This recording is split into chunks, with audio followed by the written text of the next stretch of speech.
Hello दोस्तों, नमस्कार। आपका स्वागत है आपके अपने चैनल हिंदी हब ऑफिशियल में। तो आज हम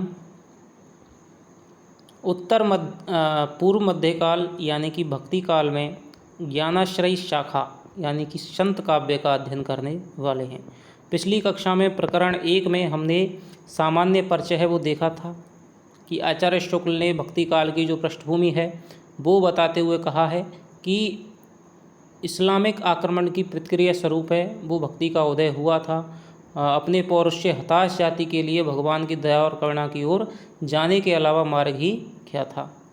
और वो देखते हैं कि भक्ति का जो स्रोत है जो दक्षिण की ओर से चला आ रहा था, उसे मौका पाते ही उत्तर भारत में पल्लवित होने का है वो अवसर मिला। और बताया था कि जो नाथ और सिद्ध हैं जिन्होंने जनता पर अपने तंत्र मंत्रों का प्रभाव है वो जमा रखा था, जनता को बहका रखा था। रहस्य और गुह्य की जो साधना चल रही थी उससे भी क्या है, थोड़ा सा लोगों का मोह है वो दूर हुआ। शास्त्रीय विद्वानों ने परंपरा में, जैसे कि रामानुजाचार्य हैं, उनकी परंपरा में आगे रामानंद जी हुए जिन्होंने उत्तर भारत में है वो भक्ति का प्रचार किया। विभिन्न मत और वाद हैं वो स्थापित हुए।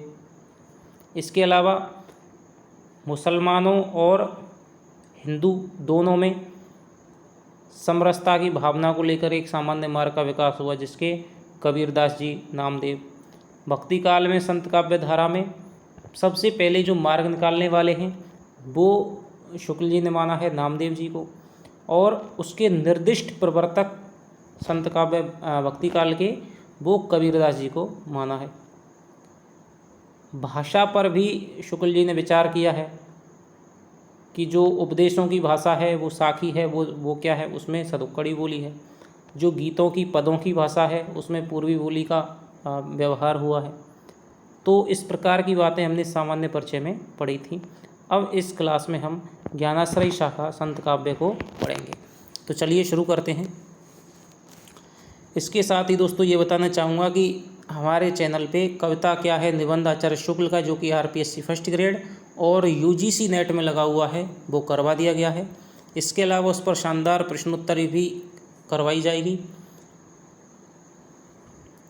और जो रचनाएं पाठ्यक्रम में लगी हुई हैं वो सारी आपको करवाई जाएंगी। सेकंड ग्रेड की रचनाएं हमारे चैनल पे पिछली पड़ी हुई हैं और नए तरीके से भी दोबारा करवाई जाएंगी।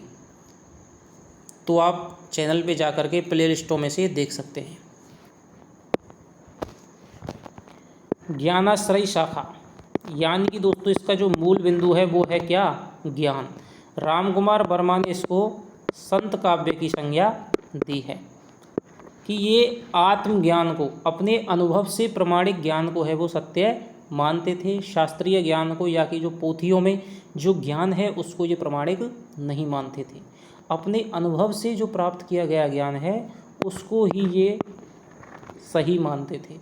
पोथी पढ़ पढ़ जग मुआ, पंडित बहाया न कोय, ढाई आखर प्रेम के पढ़े सो पंडित होए। तो ये जो ज्ञान है कबीरदास का, इसी को लेकर के शुक्ल जी ने क्या है, इसमें ज्ञान आश्रयी शाखा नाम दिया है, क्योंकि इसका जो मूल बिंदु है वो दोस्तों ज्ञान है। चलिए पहले क्या है, कबीर पे चर्चा इन्होंने की है। इनकी उत्पत्ति के संबंध में अनेक प्रकार के प्रवाद प्रचलित हैं। कहते हैं काशी में स्वामी रामानंद का एक भक्त ब्राह्मण था जिसकी किसी विधवा कन्या को स्वामी जी ने पुत्रवती होने का आशीर्वाद भूल से दे दिया। फल यह हुआ कि उसके एक बालक उत्पन्न हुआ जिसे वह लहर तारा के ताल के पास फेंक आई। अली या नीरू नाम का जुलाहा उस बालक को अपने घर उठा लाया, उसे पालने लगा। यही बालक आगे चलकर कबीरदास हुआ। कबीर का जन्मकाल जेठ सुदी पूर्णिमा सोमवार विक्रम संवत 1456 माना जाता है। कि 1455 इनके बारे में एक दोहा है वो कबीर ने कहा है कि 1455 साल गए चंद्रवार एक ठाठ भये, जेठ सुदी बरसायत को तिथि पूर्णमासी प्रकट भये। चंद्रवार यानी कि दोस्तों सोमवार। कहते हैं कि आरंभ से ही कबीर में हिंदू भाव से भक्ति करने की प्रवृत्ति लक्षित होती थी, जिसे उसे पालने वाले माता पिता ना दबा सके। वे राम राम जपा करते थे और कभी कभी माथे पर तिलक भी लगा लेते थे। इससे सिद्ध होता है कि उस समय में स्वामी रामानंद का प्रभाव खूब बढ़ रहा था और छोटे बड़े ऊंच नीच सब उससे तृप्त हो रहे थे। अतः कबीर पर भी भक्ति का यह संस्कार बाल्यावस्था से ही यदि पड़ने लगा तो कोई आश्चर्य नहीं है। रामानंद जी के माहात्म्य को सुनकर के कबीर के हृदय में शिष्य होने की लालसा जगी होगी। ऐसा प्रसिद्ध है कि एक दिन वे एक पहर रात रहते ही उस पंचगंगा, रामानंद जी जिस गंगा के घाट पर के स्नान करने के लिए जाते थे तो वो गंगा का घाट है पंचगंगा, घाट की सीढ़ियों पर जा पड़े जहाँ से रामानंद जी स्नान करने के लिए उतरा करते थे। स्नान को जाते समय अंधेरे में रामानंद जी का पैर कबीर के ऊपर पड़ गया। रामानंद जी बोल उठे, राम राम कहे। कबीर ने इसी को गुरु मंत्र मान लिया और वे अपने को रामानंद जी का शिष्य कहने लगे। वे साधुओं का सत्संग भी रखते थे और जुलाहे का काम भी करते थे। तो कबीर का दोस्तों पेशा क्या है? जुलाहा है। पिता का नाम है वो नीरू है और माता का नाम है जो जिन्होंने उन्हें पालन पोषण किया वो नीमा है। इसके अलावा कमाल और कमाली हैं, वो इनके पुत्र हैं। आगे चलिए, कबीर पंथ में मुसलमान भी हैं। उनका कहना है कि कबीर के प्रसिद्ध सूफी मुसलमान फ़कीर शेख तकी से शिक्षा ली थी। यानी कि हिंदुओं में तो रामानंद जी को इनका गुरु माना जाता है। रामानंद जी के जो प्रसिद्ध 12 शिष्य हैं उनमें कबीर का नाम सबसे पहले लिया जाता है। इसके अलावा मुसलमान हैं दोस्तों, क्योंकि मुसलमान कुल में इनका पालन पोषण हुआ था और इन्होंने अपना जीवन है वो एक मुस्लिम के रूप में बताया था, जैसा कि इनका नाम है वो भी क्या है, मुस्लिम है, कबीर। तो मुस्लिम हैं वो इनका गुरु क्या मानते हैं? शेख तकी को मानते हैं। उस सूफी फ़कीर को ही कबीर का गुरु मानते हैं। आरंभ से ही कबीर हिंदू भाव की उपासना की ओर आकर्षित हो रहे थे। अतः उन दिनों जबकि रामानंद जी की बड़ी धूम थी, अवश्य वे उनके सत्संग में भी सम्मिलित होते रहे होंगे, जैसा आगे कहा जाएगा। रामानुज की शिष्य परंपरा में होते हुए भी रामानंद जी भक्ति का एक अलग उदार मार्ग निकाल रहे थे, जिसमें जाति पाति का भेद और खान पान का आचार विचार दूर कर दिया गया था। अब ये जो शेख तकी है उसके बारे में शुक्ल कहते हैं कि ऊर्जा के पीर और शेख तकी चाहे कबीर के गुरु ना रहे हों, पर उन्होंने उनके सत्संग से बहुत सी बातें सीखी, इसमें कोई संदेह नहीं। कबीर ने शेख तकी का नाम लिया, पर उस आदर के साथ नहीं लिया जिस आदर के साथ गुरु का नाम लिया जाता है। जैसे घट घट है अविनाशी सुनऊं तकी तुम शेख। यानी कि ऐसा लग रहा है कि जब जब ये शेख तकी का नाम लेते हैं तब तब ऐसा लगता है कि उसको कोई उपदेश दे रहे हों। इस वचन में कबीर ही शेख तकी को उपदेश देते जान पड़ते हैं। कबीर ने मुसलमान फ़कीरों का सत्संग किया था, इसका उल्लेख उन्होंने किया है। वे झूसी, जौनपुर, माणिकपुर आदि गए थे, जो मुसलमान फ़कीरों के प्रसिद्ध स्थान थे। आचार विचार दूर कर दिया गया था, इसमें कोई संदेह नहीं। ये इम्पोर्टेंट लाइन है कि इसमें कोई संदेह नहीं कि कबीर को राम नाम रामानंद जी से प्राप्त हुआ, पर आगे चलकर कबीर के राम रामानंद के राम से भिन्न हो गई। क्योंकि रामानंद की जो राम है दोस्तों वो दशरथ पुत्र राम है, कौशल्या पुत्र राम है। लेकिन कबीर दास के जो राम है वो निर्गुण निराकार एक परमात्मा ब्रह्म जो निर्गुण और निराकार है, वो उसको उन्होंने राम का प्रतीक है वो बनाया है। कबीरदास जी कहते भी हैं कि दशरथ सुत तिहु लोक बखाना, राम नाम का मरम ना जाना।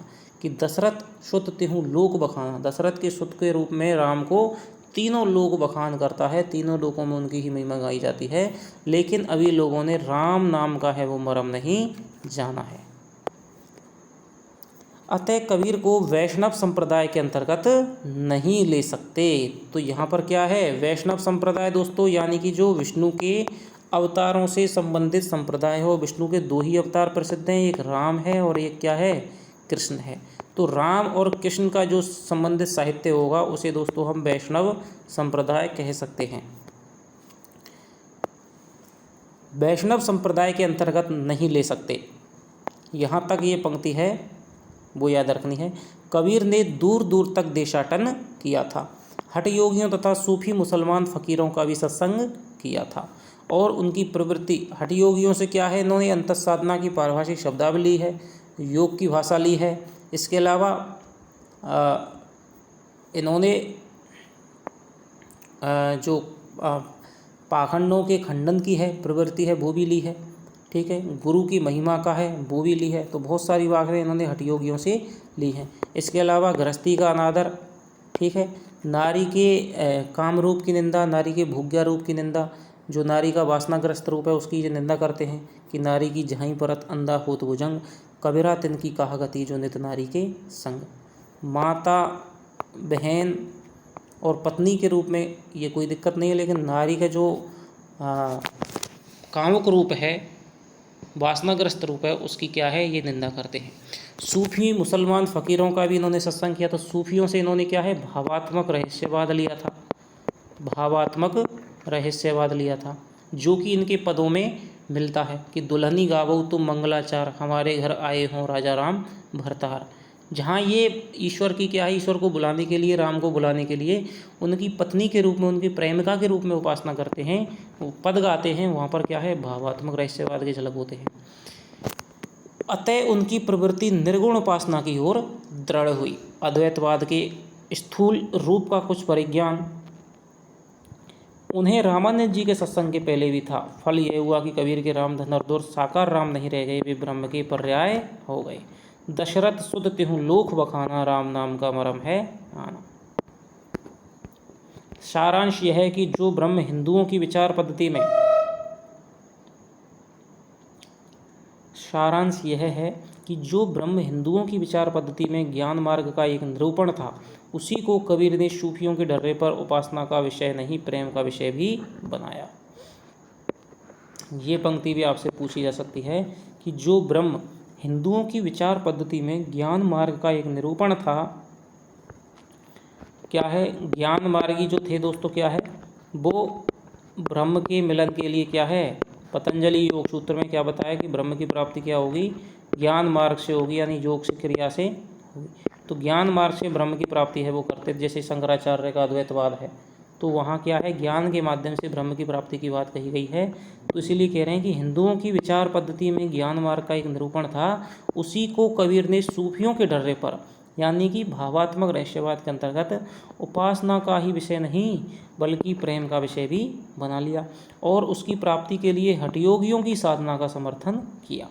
इस प्रकार उन्होंने भारतीय ब्रह्मवाद के साथ सूफियों के भावात्मक रहस्यवाद, हठयोगियों के साधनात्मक रहस्यवाद और वैष्णवों के अहिंसावाद और प्रपत्तिवाद का मेल करके अपना पंथ है वो खड़ा कर लिया।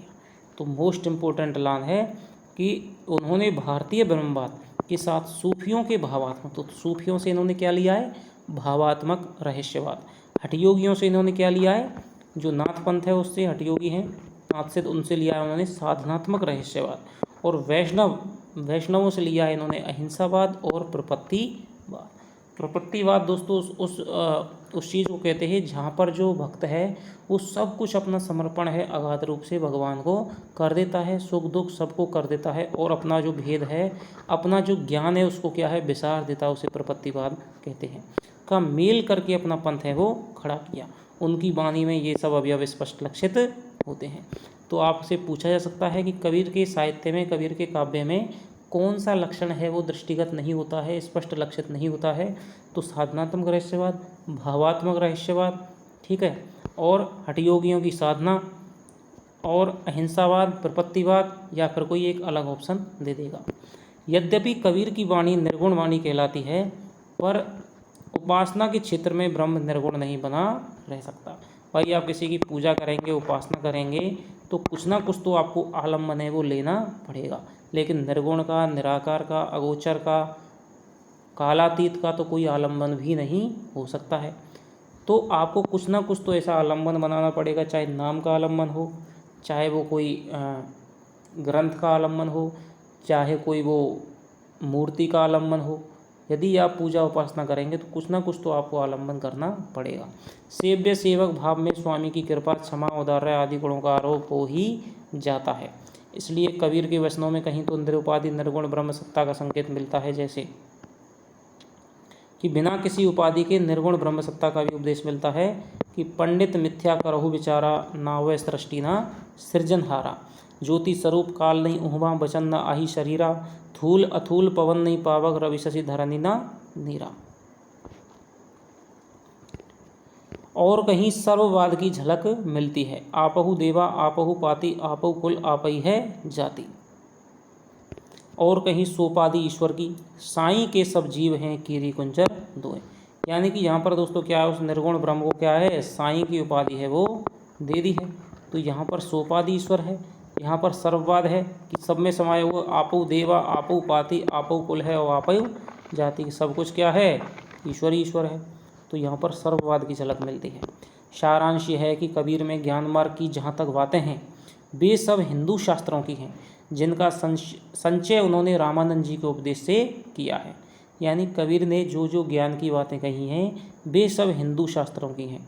आपसे पूछा जा सकता है कबीर के ज्ञान मार्ग की बातें हैं वो कहाँ से ली गई हैं, कहाँ से संचित की गई हैं, तो हिंदू शास्त्रों से, जिनका संचय उन्होंने रामानंद जी के उपदेशों से किया है। माया, जीव, ब्रह्म, तत्वमसी, 8 मैथुन, अष्ट मैथुन, त्रिकुटी, 6 ऋगु इत्यादि शब्दों का परिचय उन्हें अध्ययन द्वारा नहीं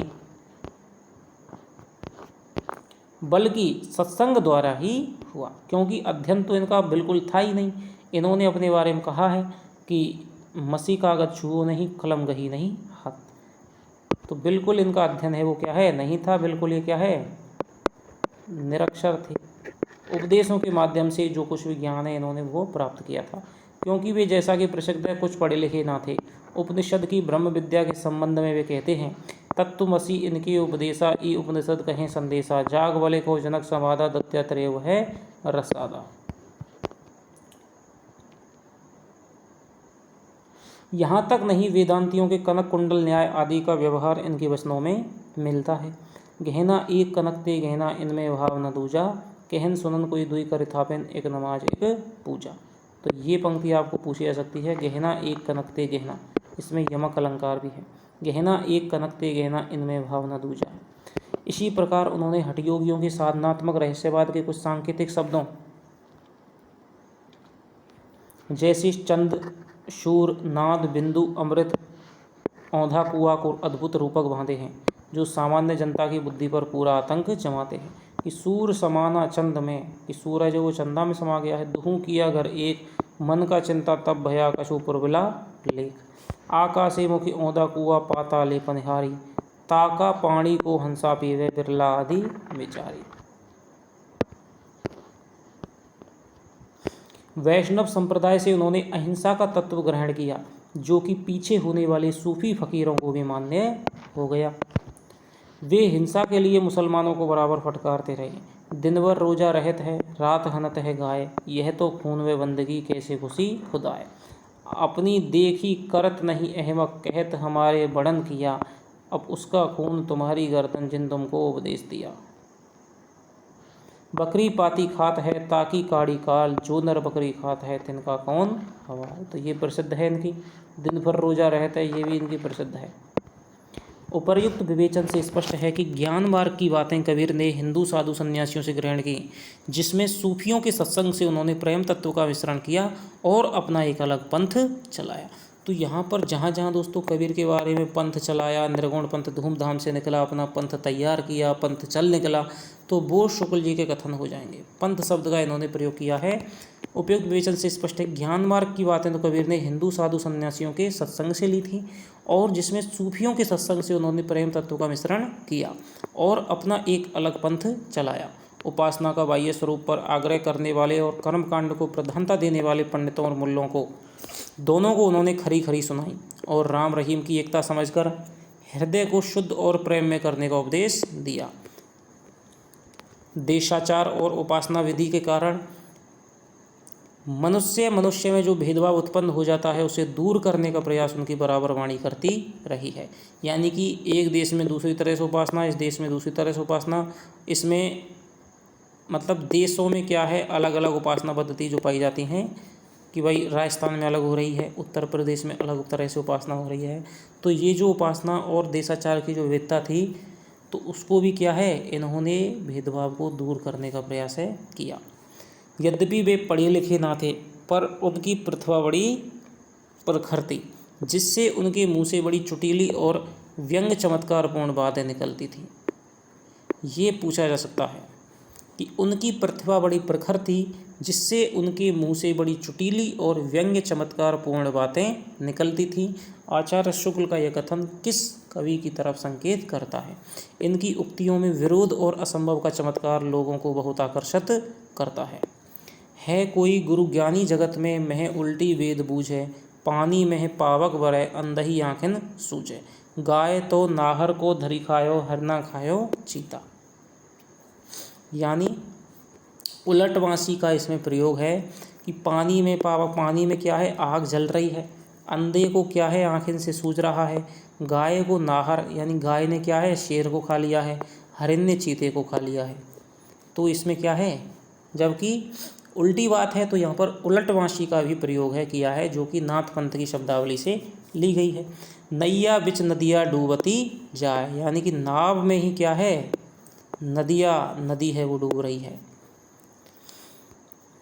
अनेक प्रकार के रूपकों और अन्योक्ति द्वारा ही इन्होंने ज्ञान की बातें कही हैं। तो ये कथन भी ऑप्शन के रूप में आ सकता है कि अनेक प्रकार के रूपकों अन्योक्ति द्वारा इन्होंने ज्ञान की बातें कही हैं, जो नई न होने पर भी वाग व चित्र के कारण अनेक अनपढ़ लोगों को चकित किया करती थीं।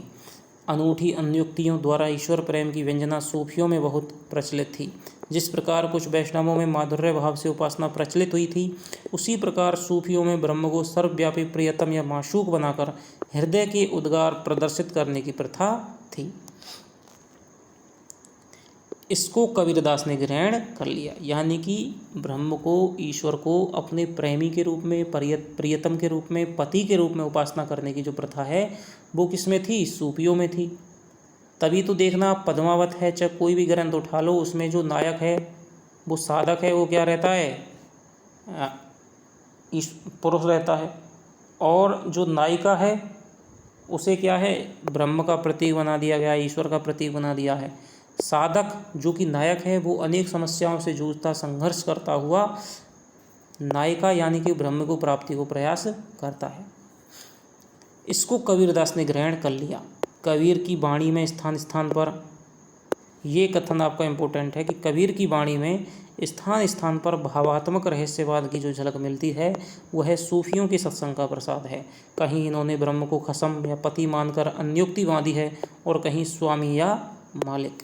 मुझको क्या ढूंढे तू बंदे में तो तेरे पास में, ना में मंदिर ना में देवल ना काबे कैलाश में, ना ही कोने क्रियाक्रम में ना ही जोग बैराग में, खोजी होए तो तुरत मिलिए मैं तो तेरे पास में। अथवा साईं के संग सासुर आई, साईं के संग सासुर आई, संग न सूती स्वाद न जाना, गा जीवन सपने की नाई, जना चार मिलके लगन सुधायो, जना पाँच मिल माड़ो छायो, भयो विवाह चली बिन दूल्हे, बाट जात समधी समझाई। यानी कि 5 जन मिलो, यानी दोस्तों यहाँ पर पंचेंद्रिय है।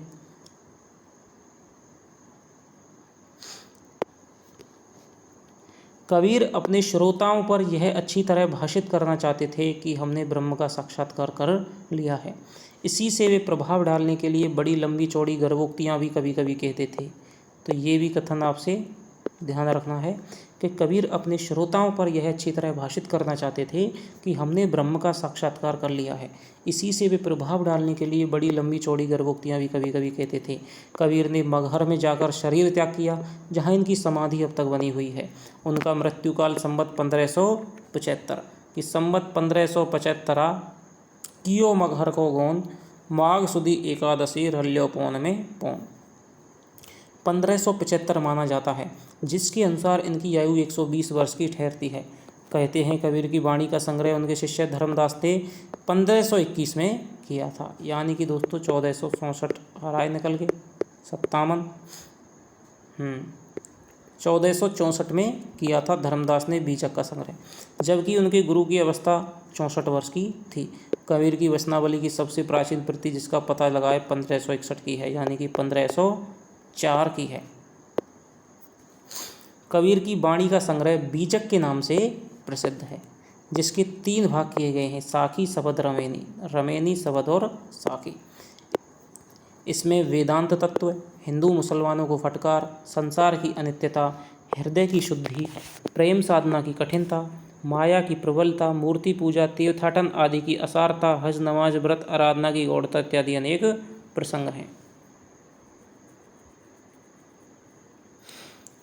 हिंदू मुसलमानों को फटकार संसार की अनित्यता, हृदय की शुद्धि, प्रेम साधना की कठिनता, माया की प्रबलता, मूर्ति पूजा, तीर्थाटन आदि की असारता, हज, नमाज, व्रत, आराधना की गौरता इत्यादि अनेक प्रसंग हैं। सांप्रदायिक शिक्षा और सिद्धांत के उपदेश मुख्यतः साखी के भीतर हैं, जो दोहों में है। जहाँ पर हिंदू मुसलमान की बात हो रही है तो वहाँ पर क्या है, दोहों में कबीरदास जी ने उपदेश दिया है। इनकी भाषा सदुक्कड़ी अर्थात राजस्थानी पंजाबी मिली खड़ी बोली है। तो जो दोहों की भाषा है, जो साखी की भाषा है, साखी को क्या कहा जाता है, दोहे, तो उनकी भाषा सदुक्कड़ी यानी राजस्थानी पंजाबी मिली खड़ी बोली है। पर रेवैनी और शबद में गाने के पद हैं, जिनकी काव्य की ब्रज भाषा और कहीं कहीं पूर्वी बोली का व्यवहार हुआ है। खुसरो की गीतों की भाषा भी हम ब्रज दिखा आए हैं, जिससे यह स्पष्ट होता है कि गीतों के लिए काव्य की ब्रजभाषा भी स्वीकृत थी। कबीर का यह पद देखिए, हों बलि कब देखूंगी तो ही, अहनिस आतुर दर्शन कारणी ऐसी व्यापी मोही, नैन हमारे तुमको चाहें रति न माने हारी, ब्रह अगनी तन अधिक जरावे ऐसी लेहु विचारी, सुनो हमारी दादी गोसाई अब जनि करो अधीर, तुम धीरज में आतुर स्वामी कांचे भांडे नीर, बहुत दिनन के बिछुरे माधो मन नहीं बांधे धीर, देत छता तुम मिलहु कृपा करी आरती बंत कबीर।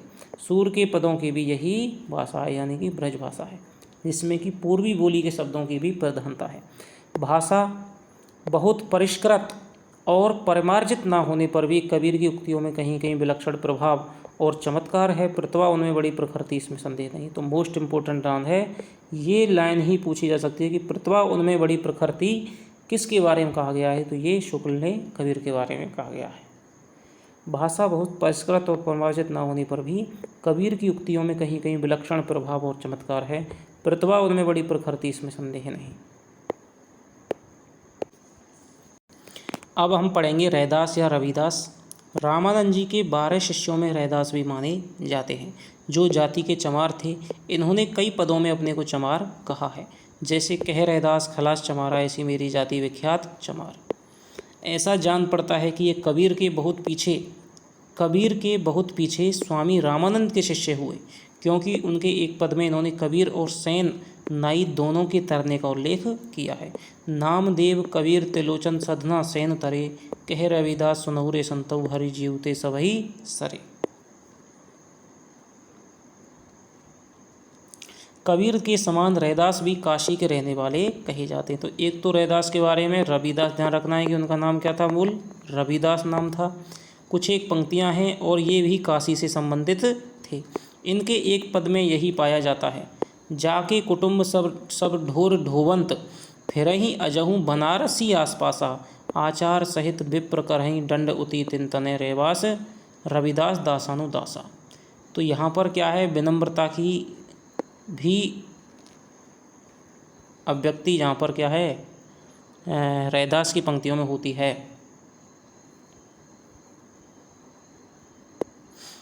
रैदास का नाम धन्ना और मीराबाई ने बड़े आदर के साथ में लिया है। तो मीरा के गुरु भी क्या है, रैदास कहे जाते हैं। रैदास की भक्ति भी निर्गुण ढांचे की जान पड़ती है।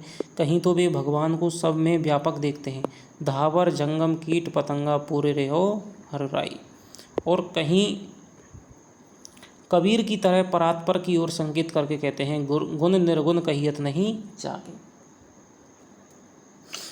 रैदास का अपना अलग प्रवाह है, पछाह की ओर जान पड़ता है। साधु का एक संप्रदाय जो फर्रुखाबाद और थोड़ा बहुत मिर्ज़ापुर में भी पाया जाता है, रैदास की ही परंपरा में कहा जा सकता है। तो साधु संप्रदाय है तो वो किसकी परंपरा में है, रैदास की में। एक आपको ये याद रखना है, क्योंकि उनकी स्थापना संवत 1600 करने वाले वीरभान उदयदास के शिष्य थे। वीरभान, तो साधु संप्रदाय किसका है, वीरभान का, जो कि उदयदास के शिष्य थे। उदयदास रैदास के शिष्यों में माने जाते हैं। रैदास का कोई ग्रंथ नहीं मिलता, इनका क्या है, कोई ग्रंथ नहीं है, ये भी बात आपको याद रखनी है। उनके फुटकल पद बानी के नाम से संत बानी सीरीज में संग्रहित हैं। उनके 40 पद आदि गुरु ग्रंथ साहिब में दिए गए हैं। तो ये भी आपको याद रखना है कि गुरु ग्रंथ साहिब में रैदास के कितने पद संकलित हैं, 40 पद। कुछ पद नीचे उद्धृत किए जाते हैं। दूध ते बछरे थनऊ बिड़ार्यो, फूल भंवर जल मीन बिगार्यो। माई गोविंद पूजा कहाँ ले चढ़ावो, अबरू ते फूल अनूप न पावो। मलिया गिरे रहे भय भुअंगा, विषु अमृत बसहि ए संगा। तनवन अपरहूँ पूज चढ़ावऊ, गुरु प्रसादि निरंजन पावऊ। पूजा अर्चा आही न थोरी, कह रहे दास कबनि गति मोरी।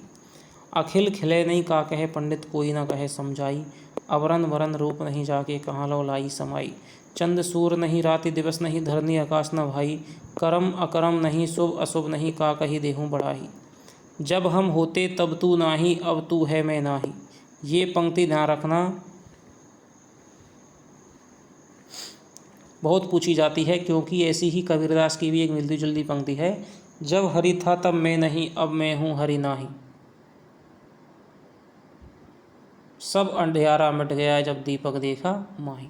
अगम अतल जैसे लहरमई उदधी, जल केवल जल माही। जब हम होते तब तू नाही, अब तू है मैं नाही। यानी कि जब मेरे अंदर का अहंकार रहता है, जब मैं रहता हूँ, तब ईश्वर की प्राप्ति है वो नहीं हो सकती, ईश्वर नहीं रहता है। और जब जिस दिन ईश्वर आ जाता है, उस दिन अहंकार का भी विसर्जन हो जाता है। माधव क्या कहिए प्रभु ऐसा, जैसा मानिए होई न तैसा। नरपति एक सिंहासन सोइया, सपने भया भिखारी। अछत राज विसुरत दुख पैया, सो गति भई हमारी।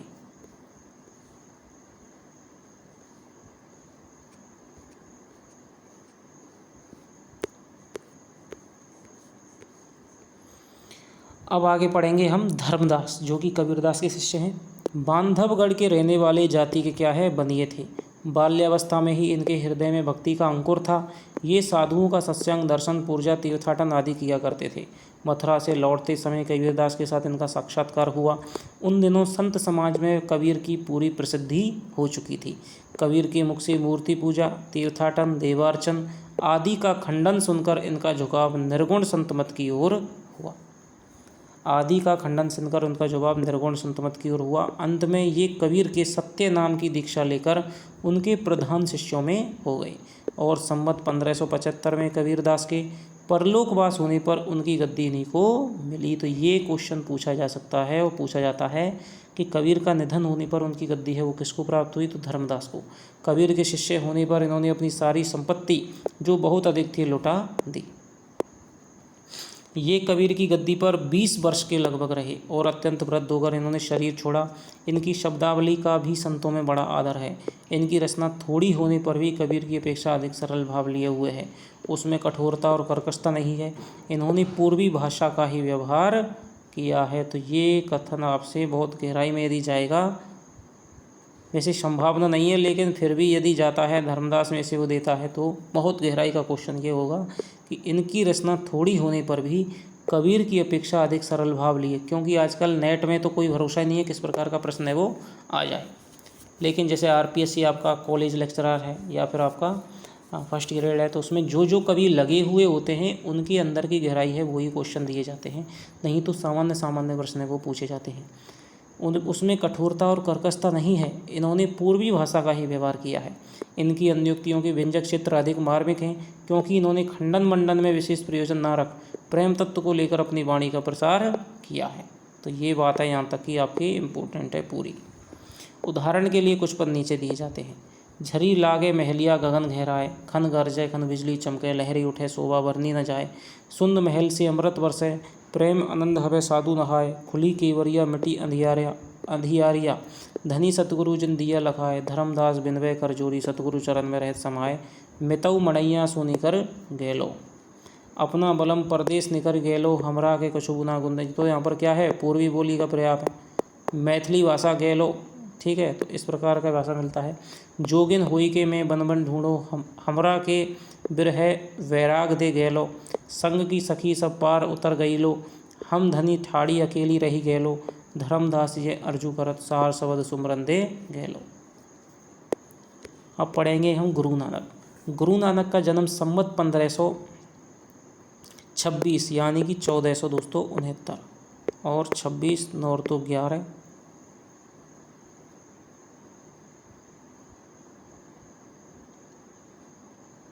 9 और 6 15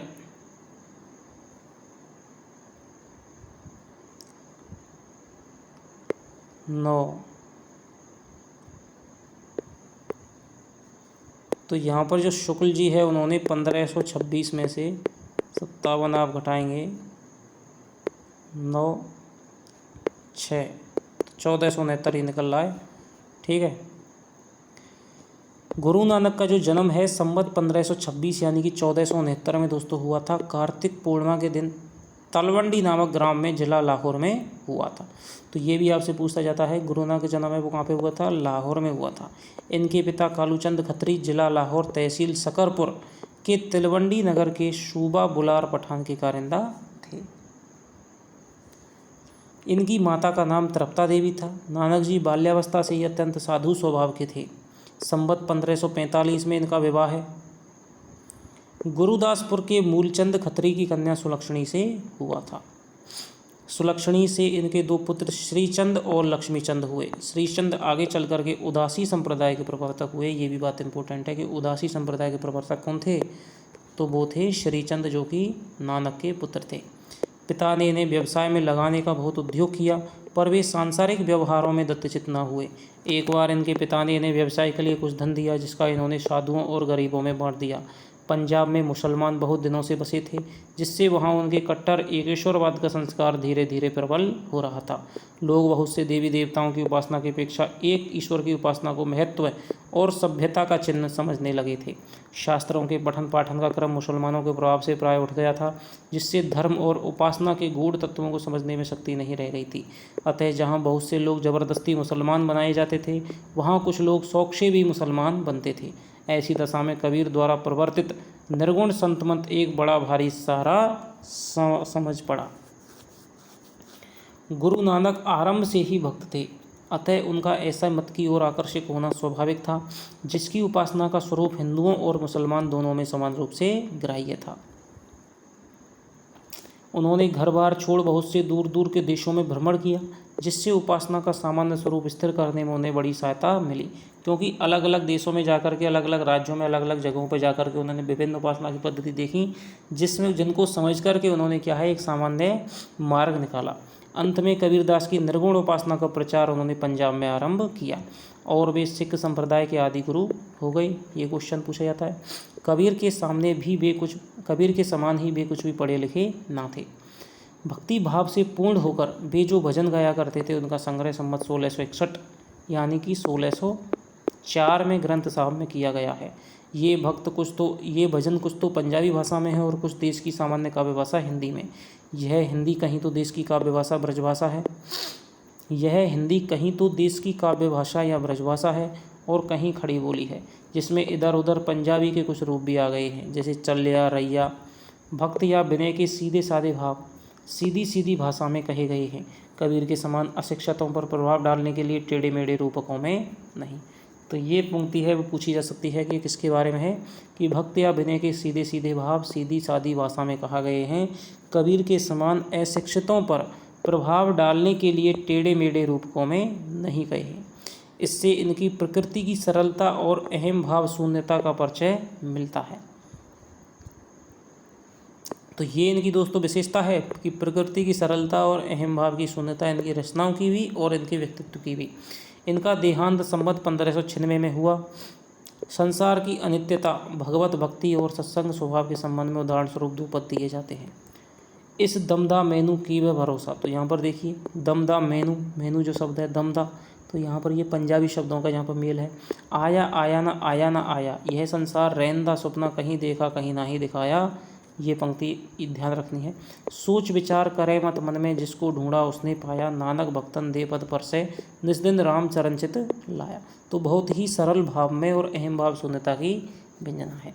ये पंक्ति विशेष रूप से आपको याद रखनी है। जो नर दुख में दुख नहीं माने, सुख स्नेह अरु भय नहीं जाके, कंचन माटी जाने।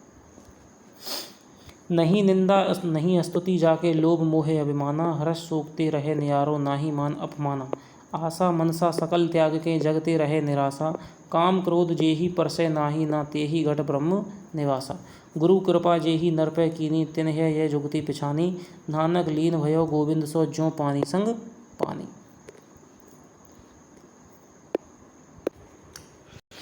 अब आगे पढ़ते हैं दोस्तों दादू दयाल को। यद्यपि सिद्धांत की दृष्टि से दादू कबीर के मार्ग के ही अनुयायी हैं, पर उन्होंने अपना एक अलग पंथ चलाया जो दादू पंथ के नाम से प्रसिद्ध हुआ। दादू पंथी लोग, इनका जन्म संवत 1601 में यानी कि 1544 में गुजरात के अहमदाबाद नामक स्थान को मानते हैं। तो ये आपको याद रखना है। इनकी जाति के संबंध में भी मतभेद है। कुछ लोग इन्हें गुजराती ब्राह्मण मानते हैं तो कुछ लोग इन्हें मोची या धुनिया मानते हैं। कबीर साहब की उत्पत्ति की कथा से मिलती जुलती दादू दयाल की उत्पत्ति की कथा भी दादूपंथी लोग कहते हैं। इनके अनुसार दादू बच्चे के रूप में साबरमती नदी में बहते हुए लादीराम नामक एक नागर ब्राह्मण को मिले थे। चाहे जो हो, अधिकतर ये नीची जाति के ही माने जाते हैं। दादू दयाल का गुरु कौन था यह ज्ञात नहीं, पर कबीर का इनकी वाणी में बहुत जगह नाम आया है और इसमें कोई संदेह नहीं कि ये उन्हीं के मतानुयायी थे। तो शुक्ल जी ने क्या है, कबीरदास को ही दादू का गुरु है वो माना है। दादू दयाल 14 वर्ष तक आमेर में रहे थे और वहाँ मारवाड़, बीकानेर आदि स्थानों में घूमते हुए संवत 1659 में नारायणा जयपुर से 20 किलोमीटर दूर अजमेर की तरफ जाते हैं आकर के रह गए। वहाँ से 3-4 कोस पर भराने की पहाड़ी है, वहाँ ये अंतिम समय में कुछ दिनों तक रहे थे। उन्होंने वहीं संवत 1660 में शरीर छोड़ा। वह स्थान दादूपंथियों का प्रधान अड्डा है।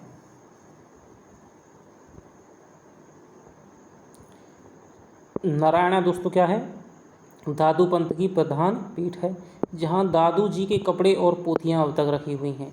निर्गुण पंथियों के समान दादूपंथी लोग भी अपने को निरंजन निराकार का उपासक बताते हैं। ये लोग न तिलक लगाते हैं, न कंठी पहनते हैं, साथ में एक सुमरनी रखते हैं, सतराम के करब वादन करते हैं। तो ये किस पंथ की विशेषता है, ये आपको याद रखनी है कि ये लोग न तिलक लगाते हैं, न कंठी पहनते हैं, साथ में एक सुमरनी रखते हैं, सतराम कहकर के अभिवादन कहते हैं। तो सतराम है वो किसका अभिवादन है, अभिवादन वाक्य है वो है दादू पंथ का।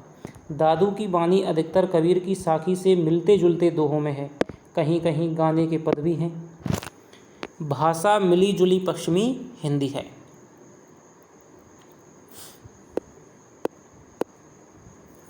भाषा मिली जुली पश्चिमी हिंदी है जिसमें राजस्थानी का मेल भी है।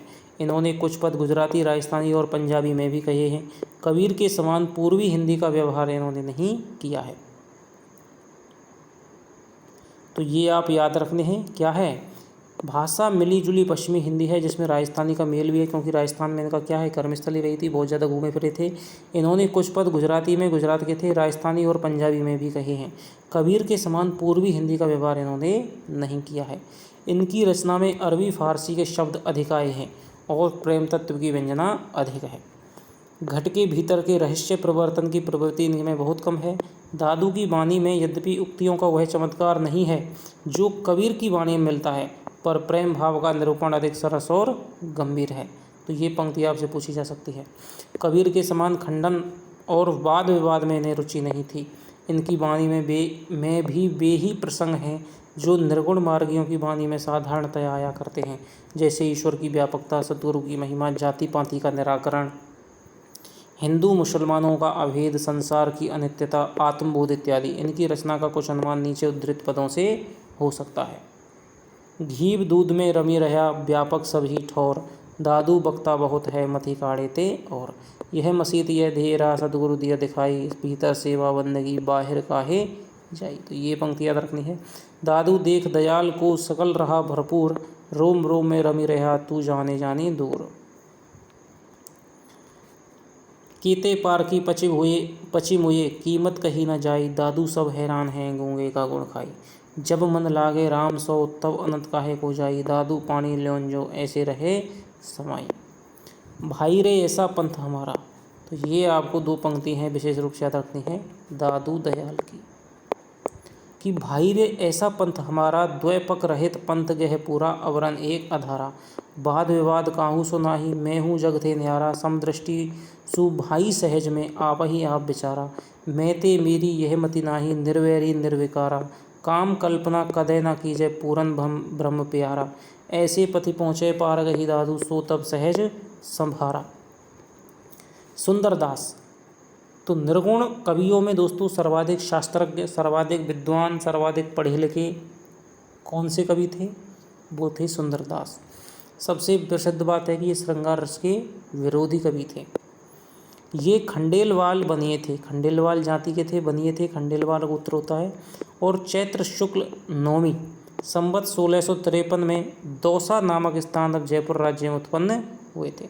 तो शुक्ल के समय यहाँ पर है, लेकिन अब दौसा क्या है, एक अलग प्रकार का जिला है, वो बन गया है। जयपुर अलग है, दौसा अलग है, लेकिन पहले ये जयपुर में ही था, उसके बाद में ये दौसा बन गया है। इनके पिता का नाम परमानंद और माता का नाम सती था। जब ये 6 वर्ष के थे तब दादू दयाल दौसा में गए थे, तभी से ये दादू दयाल के शिष्य हो गए और उनके साथ रहने लगे। संवत 1660 में दादू दयाल का देहांत हो गया, तब ये नारायणा में रहे। फिर जगजीवन साधु के साथ अपने जन्म स्थान दौसा में आ गए। वहाँ संवत 1663 तक रहकर फिर जगजीवन के साथ काशी चले गए। वहाँ 30 वर्ष की अवस्था तक ये संस्कृत व्याकरण, वेदांत, पुराण आदि पढ़ते रहे। संस्कृत के अतिरिक्त ये फारसी भी जानते थे। काशी के लौटने पर ये राजपूताने के फतेहपुर शेखावाटी नामक स्थान पर आ रहे। वहाँ के नवाब अलिफ खां इन्हें बहुत मानते थे। इनका देहावसान कार्तिक शुक्ल 8 संवत 1746 में सांगानेर में हुआ था। इनका डील डोल बहुत अच्छा, रंग गोरा और रूप बहुत सुंदर था। इनका स्वभाव अत्यंत कोमल और मृदुल था। ये बाल ब्रह्मचारी थे, स्त्री की चर्चा से सदा दूर रहते थे। निर्गुण पंथियों में यही एक ऐसे व्यक्ति हुए हैं जिन्हें समुचित शिक्षा मिली थी। ये कथन पूछा जा सकता है कि निर्गुण पंथियों में यही एक ऐसे व्यक्ति हुए हैं जिन्हें समुचित शिक्षा मिली थी और जो काव्य कला की रीति आदि से अच्छी तरह परिचित थे। किसके बारे में कहा गया है? सुंदरदास। अतः इनकी रचना साहित्यिक और सरस है। भाषा भी काव्य की मजी हुई ब्रजभाषा है। भक्ति और ज्ञान चर्चा के अतिरिक्त नीति, देशाचार आदि पर भी इन्होंने बड़े सुंदर पद कहे हैं। और संतों ने केवल गाने के पद और दोहे कहे हैं, पर इन्होंने सिद्धहस्त कवियों के समान बहुत से कवित्व और सवैये रचे हैं। तो ये कथन भी पूछा सकता है कि और संतों ने केवल गाने के पद और दोहे कहे हैं, पर इन्होंने सिद्धहस्त कवियों के समान बहुत से कवित्व और सवैये रचे हैं। यूँ तो छोटे मोटे इनके अनेक ग्रंथ हैं, पर सुंदर विलास ही सबसे अधिक प्रसिद्ध है, जिसमें कवित्व सवैये ही अधिक हैं। इन कवित्व सवैयों में यमक, अनुप्रास, अर्थालंकार आदि की योजना बराबर मिलती है। इनकी रचना काव्य पद्धति के अनुसार होने के कारण संतों की रचना से भिन्न दिखाई पड़ती है। इनकी रचना काव्य पद्धति पर होने के कारण संतों की रचना से भिन्न दिखती है। ये क्या है? कथन ध्यान रखना है। संत तो ये थे ही, पर कवि भी थे। ये पंक्ति ही केवल पूछी जा सकती है कि संत तो ये थे ही, पर कवि भी थे। किसके बारे में है? सुंदरदास के बारे में। इससे समाज की रीति नीति पर इनकी बड़ी विनोदपूर्ण उक्तियां हैं, जैसे गुजरात पर आभण छीत अतीत सौ होत बिलार और कूकर चाटट हाड़ी। तो आपको 4 ऑप्शन इधर गुजरात, मारवाड़, दक्षिण पर, पूर्व देश पर चारों पंक्ति दे सकते हैं और मिलाने के लिए आपको नेट में आ सकता है। ये ध्यान रखना। अभी तक नहीं आया, पर मुझे लग रही है, और जब मैं यहाँ से इसे पढ़ता हूँ तब तक मुझे लगता है कि ये क्वेश्चन आ सकता है कि गुजरात पर क्या कहा इन्होंने? आभड़ छीत अतीत सो होत बिलार और कूकर चाटट हाड़ी। मारवाड़ पर वृक्ष न नीरन उत्तम चीर स्वदेशन में गत देश है मारू। तो वृक्ष न नीरन, ना तो वृक्ष है ना नीर है, तो ये तो आप मारवाड़ को ध्यान रख सकते हैं। दक्षिण पर रांधत प्याज बिगारत नाच न आवत लाच करे सब बक्षन। तो बक्षन यानी कि दक्षिण, ठीक है, तो दक्षिण पे हो जाएगा कि रांधत प्याज बिगारत नाच न आवत लाज करे सब बक्षन। पूर्व देश पर ब्राह्मण, क्षत्रिय, वैश्य, शूद्र चारों ही वर्ण के मच्छ बघारत। यानी पूर्व में क्या है? बंगाल की खाड़ी है, उड़ीसा है, बंगाल है, बिहार है, तो वहाँ पर क्या है? मछली के साथ, चावल के साथ मछली खाई जाती है, तो मच्छ बघारत। तो इस प्रकार से आपको याद रखना है।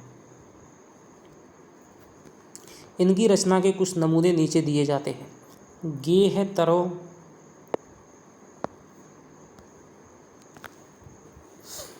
गे है तज्यो अरु नेह तजो पुनि खेहे लगाई के देह संवारी। मेह सहे सिर शीत सहे तन धूप समय जो पंचाग्नि वारी।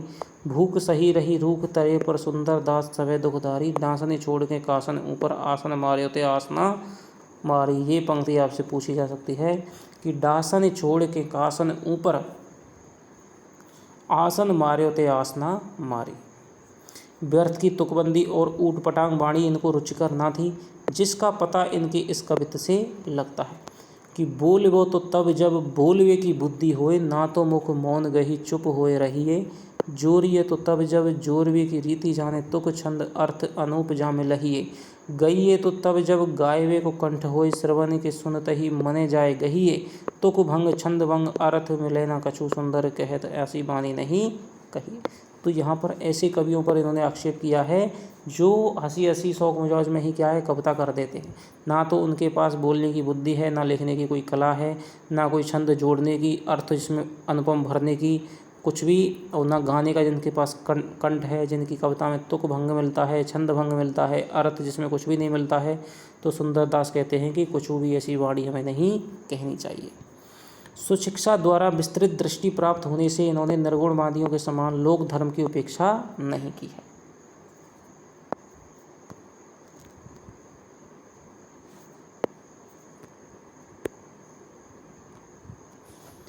क्या कह रहे हैं कि सुशिक्षा द्वारा विस्तृत दृष्टि प्राप्त होने पर इन्होंने निर्गुणवादियों के समान लोक धर्म की उपेक्षा नहीं की है। और कवियों में लोक धर्म की उपेक्षा मिलती है, लेकिन सुंदरदास में नहीं मिलती है। कि पातिव्रत धर्म का पालन करने वाली, क्योंकि लोक धर्म क्या है, गृहस्थी का धर्म है, परिवार का धर्म है, समाज का धर्म है, तो उसके संबंध में क्या है निर्गुणवादियों ने कोई भी विचार नहीं किया है। अब इनकी पंक्तियां देखना लोक धर्म से। पतिव्रत धर्म का पालन करने वाली स्त्रियों, रण क्षेत्र में कठिन कर्तव्य का पालन करने वाले शूरवीरों आदि के प्रति इनके विशाल हृदय में सम्मान के लिए पूरी जगह थी। दो उदाहरण कलम यानी पर्याप्त हैं। पति हूँ सो प्रेम होए, पति हूँ सो नेम होए, पति हूँ सो क्षेम होए, पति हूँ सो रत है, पति ही से यज्ञ जोग, पति ही से रस भोग, पति हूँ सो मिटे शोक, पति ही इसको जत है। पति ही है ज्ञान ध्यान, पति ही है पुण्य ध्यान, पति ही है तीर्थ ध्यान, पति ही को मत है। पति बिनु पति नाही, पति बिनु गति नाही, सुंदर सकल विधि एक पतिव्रत है। सुनत नगारे चोट बिग से कमल मुख, अधिक उछाए फूल मात है न तन में। फेरे जब संग तब को नहीं धीर धरे, कायर कंपाए मात होत देख मन में। कूद के पतंग जैसे परत पावक माही, ऐसे टूट पड़े बहु सावत के गंध में। मारी घमासान करी सुंदर जोहार, श्याम सोई सूरवीर रूप रही जाए रन में। तो पति वाला आपको थोड़ा सा याद रखना है, ये सुंदरदास का है। इसी प्रकार इन्होंने जो सृष्टि तत्व आदि कहे हैं, वे भी औरों के समान मनमाने या उटपटांग नहीं हैं, वे शास्त्र के अनुकूल हैं। उदाहरण के लिए नीचे का पद लीजिए, जिसमें ब्रह्म के आगे और सब क्रम सांख्य के अनुकूल है। ब्रह्म ते पुरुष अरु प्रकृति प्रकट भई, ब्रह्म ते पुरुष अरु प्रकृति प्रकट भई, प्रकृति से मह तत्व पुनि अहंकार है। अहंकार हूते तीन गुण सत रज तम, तम हूते महाभूत विषय पसार है। रज हूते इंद्री 10 पृथक भई, सत्य हूते मन आदि देवता विचार है। ऐसे अनुक्रम कर शिष्य सु कहत गुरी, सुंदर सकल यह मिथ्या ब्रह्म चार है। कि क्या कहते हैं, ब्रह्म की जो माया उसके संबंध में कि ब्रह्म ते पुरुष पैदा हुआ और उससे प्रकृति प्रकट हुई, प्रकृति से महातत्व, ठीक है, और उससे क्या है अहंकार प्रकट हो गया। अहंकार से 3 गुण सत रज तम प्रकट हो गए। तम से क्या है महाभूत विषय वासनाएं प्रकट हो गई। रज से क्या है इंद्रिय 10 जो इंद्रिय हैं, कर्मेंद्रिय ज्ञानेंद्रियां भूत प्रकट हो गई। और सत्य से क्या है मन आदि है, वो मन है आत्मा है, वो आपके प्रकट हो गई। ऐसे अनुक्रम करी शिष्य सु कहत गुरु, सुंदर सकल यह मिथ्या की, ये सब क्या है मिथ्या ब्रह्मजाल है, इससे कुछ भी आपको मोक्ष प्राप्ति नहीं होगी। अब आगे पढ़ेंगे मलुकदास जी। मलुकदास का जन्म लाला सुंदरदास खत्री के घर में वैशाख कृष्ण पंचमी को संवत 1631 में यानी कि 1574 जिला इलाहाबाद में हुआ था। तो ये आपको याद रखना है, इलाहाबाद से संबंधित है, पूछा भी जाता है। इनकी मृत्यु 108 वर्ष की अवस्था में 1739 में हुई थी। औरंगजेब के समय में दिल के अंदर खोजने वाले निर्गुण मंद के नामी संतों में से हुए हैं। तो ये पंक्ति देकर के पूछा जाता है किसके बारे में है कि औरंगजेब के समय में दिल के अंदर खोजने वाले निर्गुण मत के नामी संतों में हुए हैं। और इनकी गद्दियाँ खड़ा, जयपुर, गुजरात, सुल्तान, पटना, नेपाल, काबुल तक में कायम हुई हैं। इनके संबंध में बहुत से चमत्कार या करामातें प्रसिद्ध हैं। कहते हैं एक बार इन्होंने एक डूबते हुए शाही जहाज को पानी के ऊपर उठाकर बचा लिया था और रुपयों का तोड़ा गंगा जी में तैराकर कड़े से इलाहाबाद भेजा था। आलसियों का यह मूल मंत्र। ये पंक्ति पूछी जाती है कि अजगर करे न चाकरी, पंछी करे न काम, दास मलुका कह गए सबके दाता राम। इन्हीं का है। इनकी दो प्रसिद्ध पुस्तकें रतन खान और ज्ञानबोध, ये आपको याद रखनी है। रतन खान और ज्ञानबोध। हिंदुओं और मुसलमानों दोनों को उपदेश देने में प्रवृत्त होने के कारण निर्गुण मार्गी संतों के समान इनकी भाषा में भी फारसी और अरबी शब्दों का प्रयोग है। इस दृष्टि से बोलचाल की खड़ी बोली का पुट इन सब संतों की वाणी में एक सा पाया जाता है। इन सब लक्षणों के होते हुए भी इनकी भाषा सुव्यवस्थित और सुंदर है। कहीं कहीं अच्छे कवियों का सब पद विन्यास और कविता आदि छंद भी पाए जाते हैं। कुछ पद बिल्कुल खड़ी बोली में हैं। आत्मबोध, वैराग्य, प्रेम आदि पर इनकी वाणी बड़ी मनोहर है। दिग्दर्शन मात्र के लिए कुछ पद नीचे दिए जाते हैं। अब तो अजपा जपू मन मेरे, ये पंक्ति आपको दो याद रखनी है। अब तो अजपा जपू मन मेरे, सुर नर असुर टहलुआ जाके, मुनि गंधर्व हैं जाके चेरे, 10 अवतार देख मत भूलो ऐसे रूप घनेरे, अलग पुरुष के हाथ बिकाने जबते नैननी हेरे। तो ये पंक्ति आपको याद रखनी है कि हाँ, नाम हमारा खाक है हम खाकी बंदे, खाकई से पैदा किए थे गाफिल गंदे, कबहू न करते बंदगी दुनिया में भूले, आसमान को ताकते घोड़े चंद फूले। कबहू न करते बंदगी दुनिया में भूले, आसमान को ताकते घोड़े चंद फूले, सब हिंते कहे सब हमारे, जीव जंतु मोहि लागे प्यारे, तीन लोग हमारी माया, अब कतहु ते कोई नहीं प्याया।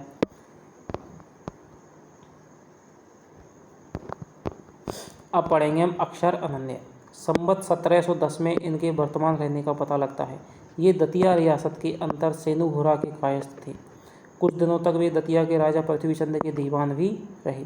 पीछे ये विरक्त होकर पन्ना में रहने लगे। प्रसिद्ध छत्रसाल इनके शिष्य हुए हैं। छत्रसाल के गुरु का नाम क्या है? अक्षरानंद। एक बार ये छत्रसाल से किसी बात पर अप्रसन्न होकर जंगल में चले गए। पता लगने पर जब महाराज छत्रसाल क्षमा प्रार्थना के लिए इनके पास गए, तब इन्हें एक झाड़ी के पास खूब पैर फैलाकर लेटे हुए पाया। महाराज ने पूछा, पाँव पसारा कब से? चट से उत्तर लिखा, हाथ समेटा जब से।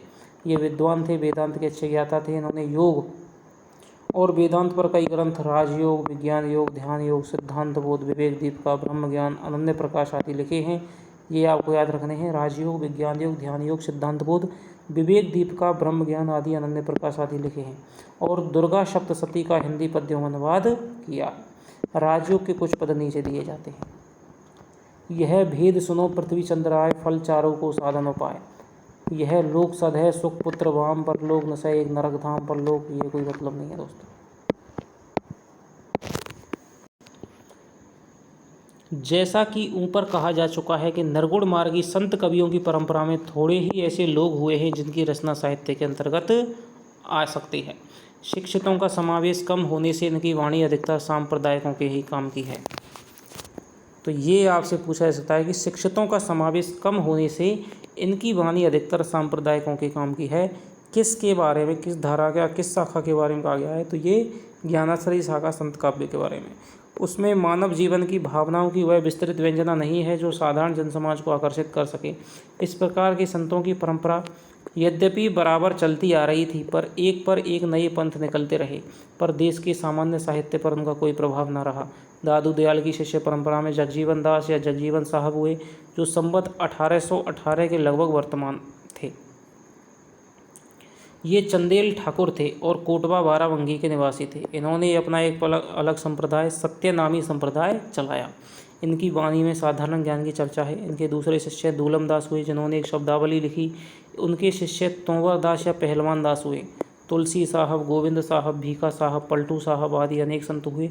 प्रयाग के वेलवेडियर प्रेस ने इस प्रकार के संतों की वाणियाँ प्रकाशित की हैं।